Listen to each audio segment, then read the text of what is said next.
టీంలో అంటే అపోజిషన్ బట్టి టీంలో కొంచెం చేంజెస్ చేసుకుంటూ వెళ్ళినటువంటి పరిస్థితి. కానీ ప్రయోగాలు చేయకుండా అంటే ప్రయోగాలు చేసి వెళ్ళినటువంటి టీమ్స్ కాదు. కానీ భారత విషయంలో పర్టికులర్గా ప్రయోగాలే కనపడుతున్నాయి తప్ప ఎక్కడ చేంజెస్ కనపడట్లేదు. ఇవాళ మ్యాచ్కి సంబంధించి బౌలింగ్లో కానీ బ్యాటింగ్లో కానీ మిడిల్ ఆర్డర్లో కానీ ఎలాంటి చేంజెస్ చేస్తే డెఫినెట్గా విన్నింగ్ మనదే అనేది మీ ప్రిడిక్షన్? నేను ఇక్కడ చెప్పాను మురళి, మన ఇద్దరం అంటే మనం ఆస్ట్రేలియా సిరీస్ ఓడిపోయినప్పుడు కూడా మన ఇద్దరం మాట్లాడుకున్నాం. సౌత్ ఆఫ్రికాతో న్యూజిలాండ్ తో సిరీస్ ఈ ప్రయోగాలు అనేది థామస్ అల్వా ఎడిసన్ 100 బల్బులు తయారు చేసినట్టుగా గంభీర్ ప్రతి మ్యాచ్ కి కూడా ప్రయోగాలు చేస్తూ మరి అది ఎప్పుడు సక్సెస్ అవుతుందో తెలియదు. ప్రయోగాలతో పాటు పూజలు కూడా చేస్తున్నాడు ఆయన. పూజలు కూడా మన వైజాగ్ లో మ్యాచ్ జరిగితే సింహాచలం వెళ్ళాడు, అలాగే ఇప్పుడు కోల్కతాలో మ్యాచ్ జరిగితే కాళీమాత ఆలయానికి వెళ్తాడు. కాబట్టి ఇవన్నీ కూడా ఏంటంటే ప్రయోగాలు కాదు. ముందు ఇప్పుడు తిలక్ వర్మని 3వ స్థానం నుంచి 7వ స్థానానికి ఎందుకు మార్చారు, 6వ స్థానానికి ఎందుకు మార్చారు, అసలు శివన్ దూబే అంటే 8 మంది బ్యాటర్లు ఎందుకు? మీరు ఆలోచిస్తే మొన్న సంజు శాంసన్, అభిషేక్ శర్మ, ఇషాన్ కిషన్, సూర్యకుమార్ యాదవ్, హార్దిక్ పాండ్యా, శివన్ దూబే, అక్షర్ పటేల్, ఇంత 8 మంది ఉన్నారు మొత్తం బ్యాట్స్మెన్. 8 మంది బ్యాట్స్మెన్ T20లో ఎందుకు? అలాగే ఇప్పుడు వాషింగ్టన్ శివన్ దూబేని పక్కన పెట్టి మహమ్మద్ సిరాజ్ తీసుకుంటే మూడో పేస్ బౌలర్ అవుతాడు కదా. కానీ ఇవేమి ఆలోచించకుండా ఎంతసేపు ప్రయోగాలు, అది నియంత. ఇప్పుడైనా నియంత పాలన, ఉత్తర కొరియా అధ్యక్షుడు నియంత ఎలాగా వ్యవహరిస్తున్నాడు, నియంత మాదిరిగా ఇతని ఆలోచన విధానాలు కూడా అలాగే ఉన్నాయని చాలా మంది ఇప్పుడు ఇంకొక వర్గం మాట్లాడారు. మీరు ఇందాక ఒక వర్గం గురించి మాట్లాడారు, ఎలివేషన్ వర్గం గురించి. కానీ ఇంకొక వర్గం ఉంటుంది, వాళ్ళు ఈ నియంత మాదిరిగానే. అంటే ఇప్పుడు మహమ్మద్ సిరాజ్ ని అమెరికాతో మ్యాచ్ ఆడించి మిగిలిన మ్యాచ్లకి ఎందుకు పక్కన పెట్టాల్సి వచ్చింది? దానికి స్పష్టమైనటువంటి కారణం లేదు. కుల్దీప్ యాదవ్ ఎందుకు వాడుకోవట్లేదు? శివన్ దూబే అంటే ఇప్పుడు హర్షిత్ రాణాని నువ్వు బ్యాట్స్మెన్ గా షైన్ చేయగలిగే ప్రయత్నం చేస్తున్నప్పుడు బ్యాటింగ్ బౌలింగ్ ఆల్రౌండర్ గా కుల్దీప్ యాదవ్ అతనికి టెస్ట్ లో కూడా మంచి బ్యాట్స్మెన్ గా ఇది ఉంది. ఇంకొక సందర్భంలో 2024 ఫిబ్రవరిలోనో జనవరిలోనో మన ఇంగ్లాండ్ తో మ్యాచ్ ఆడితే ధ్రువ్ జూరెల్ తో కలిసి అతను ఇన్నింగ్స్ నిర్మించాడు. కాబట్టి అలా అతనికి ఒక బ్యాటింగ్ లో అతని స్కిల్ ఉంది.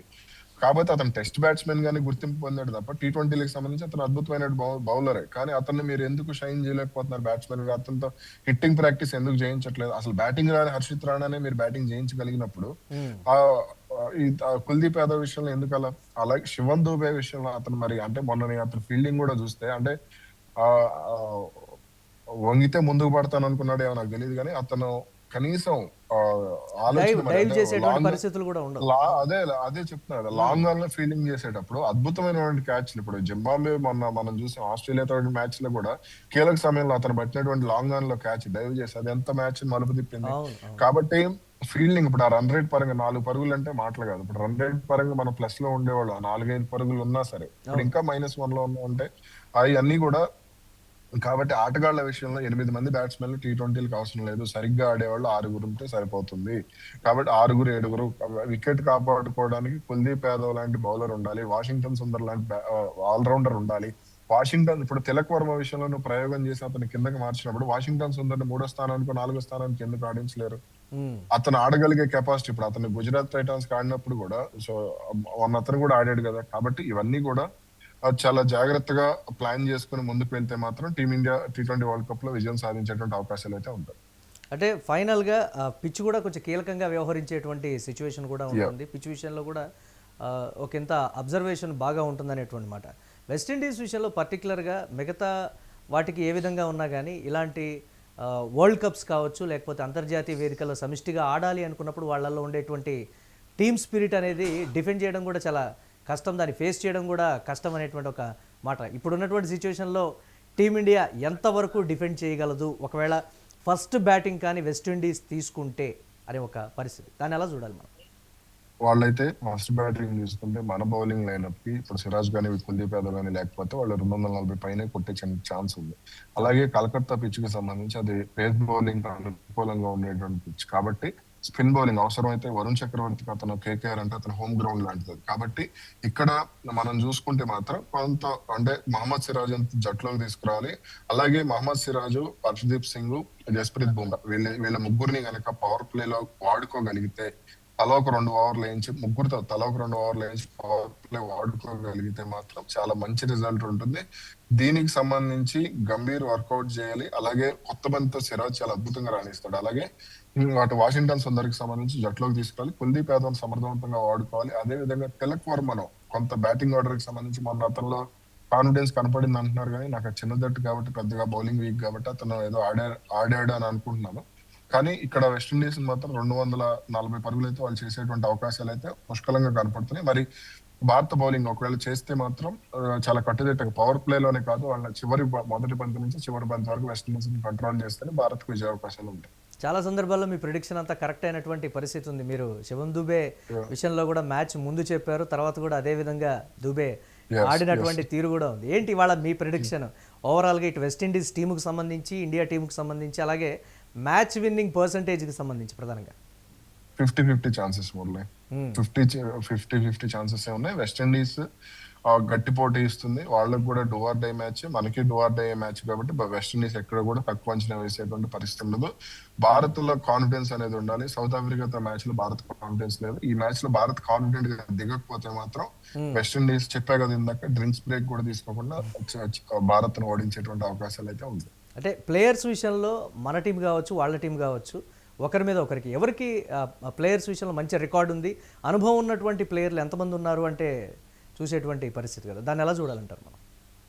అనుభవం ఉన్నటువంటి ప్లేయర్ బూమ్రా, మహమ్మద్ సిరాజు, వరుణ్ చక్రవర్తి, అదే విధంగా సంజు శాంసన్, సూర్యకుమార్ యాదవ్, వీళ్ళు మాత్రమే. అలాగే హార్దిక్ పాండ్యా, ఓకే, వీళ్ళు మాత్రమే.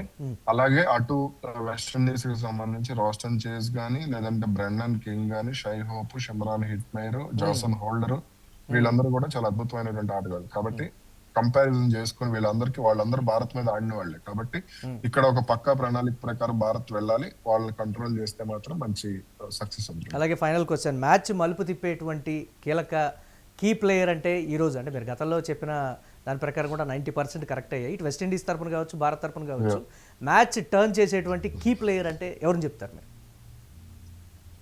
నేను ఈ రోజు పరంగా చూసుకుంటే మాత్రం ఖచ్చితంగా నాకైతే కొంత అభిషేక్ శర్మ మీద హోప్ ఉంది, సంజు శాంసన్ మీద హోప్ ఉంది. సో వీళ్ళిద్దరూ బౌలింగ్ పరంగా చూసుకుంటే మాత్రం హర్షదీప్ సింగ్ మీద నేను కొంచెం, ఎందుకంటే కలకత్తా పిచ్ లో అతను చాలా ఐపీఎల్ లో కూడా చాలా అద్భుతంగా రాణించాడు కాబట్టి హర్షదీప్ సింగ్ ఈ రోజు బౌలింగ్ లో కొంత కీ రోల్ ప్లే చేయొచ్చు. ఒకవేళ వరుణ్ చక్రవర్తి మీద కూడా నాకైతే హోప్స్ కనపడుతున్నాయి. వీళ్ళ నలుగురిలోనే మ్యాచ్ భారత్ తరపున ఉంటుంది. వెస్టిండీస్ కు సంబంధించి రమైరో షెఫర్డ్ ఉంటుంది, షై హోప్ గానీ, షిమ్రాన్ హిట్మైర్ గానీ, వీళ్ళు ముగ్గురు కీ రోల్ ప్లే చేసేటువంటి ఛాన్సెస్ అయితే కనపడుతుంది. ఎస్ రైట్, ఒక వాల్యుబుల్ అనాలిసిస్ ఇచ్చారు వెంకట గారు, థ్యాంక్ యూ వెరీ మచ్.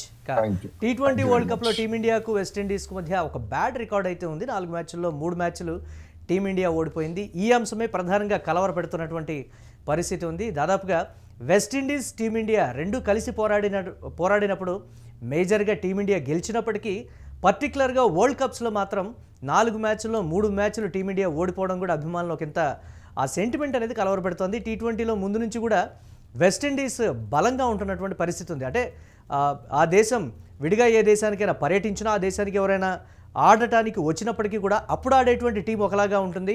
ప్రపంచ వేదికల మీద ప్రపంచ కప్స్ అంటే T20 కావచ్చు, లేకపోతే వన్డే వరల్డ్ కప్స్ కావచ్చు, ఇలాంటి వాటికి ఆడటానికి వచ్చినప్పుడు వెస్టిండీస్ సమిష్టిగా బలంగా వచ్చి ఆడుతున్నటువంటి పరిస్థితి ఉంది. అలాగే 2016లో వెస్టిండీస్ కారణంగా భారత్ ఎంత ఇబ్బంది పడిందో అందరికీ తెలిసినటువంటి విషయమే. సెంటిమెంట్ ప్రకారం కూడా 2016, 2026లో 6 రావడంతో కూడా ఫ్యాన్స్ ఒకంత న్యూమరాలజీ వైజ్గా దీనికి సంబంధించి జాతకాల పరంగా కూడా విశ్లేషణలు చేసి ఒక ఇంత భయాందోళనలు అయితే వ్యక్తం చేస్తున్నటువంటి పరిస్థితి. ఇటు వెస్టిండీస్ మాత్రం బ్యాటింగ్లో బలంగా ఉన్నటువంటి పరిస్థితి. భారత్ గెలవాలంటే వెస్టిండీస్ ముందు 250 పరుగులకు పైగా లక్ష్యం ఉంటేనే తప్ప దాన్ని మనం బీట్ చేసేటువంటి సిచ్యువేషన్ లేదని కూడా చెప్తున్నారు. మరి గత మ్యాచ్లో ఫామ్లోకి వచ్చినటువంటి అభిషేక్ శర్మ ఈ మ్యాచ్లో కూడా అదే ఫామ్ని కంటిన్యూ చేస్తాడా లేదా అనేది కూడా ఒకంత ఆసక్తి రేపుతున్నటువంటి పరిస్థితి.